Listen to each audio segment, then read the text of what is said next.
முடித்துவிட்டு இந்த பெருநாள் திருவிழிலே நாம் எல்லாம் அமர்ந்து இருக்கிறோம்.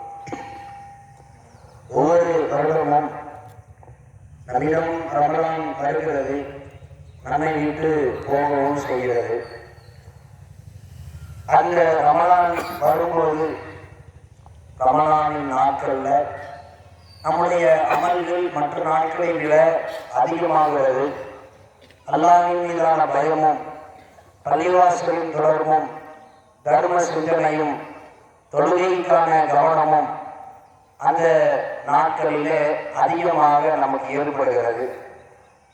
அதுவே கடந்து விட்டால், அந்த ரமலான் முடிந்து விட்டால் அந்த நிலைமை தொடராமல் ஒருவித சுணக்கம், ஒருவித பின்னடைவு நாம் எல்லாரிடமும் ஏற்படுவதை ஒவ்வொரு ரமலான் முடிந்த பிறகும் நாம் ஒவ்வொருவருமே உணர்ந்திருப்போம்.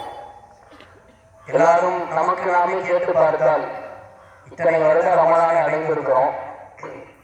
அடைந்து அந்த ரமலானின் மூலமாக இறையச்சத்தை பெற வேண்டும், நல்ல அமல்களில் ஈடுபட வேண்டும் என்ற பாடங்களை கற்றும் அது கடந்த பிறகு எந்த விதத்திலேயும் அது தொடர்ச்சியாகாமல் இருக்கிறது என்பதை நாம் நமக்கு நாமே நம் வாழ்க்கையில் ஒவ்வொரு வருடமும் சுய பரிசோதனையாக நாம் யோசித்து பார்த்தால் அதை உணர்ந்துதான் இருப்போம். அல்லாஹ் குர்ஆனில் மிக தெளிவாக சொல்கிறார்.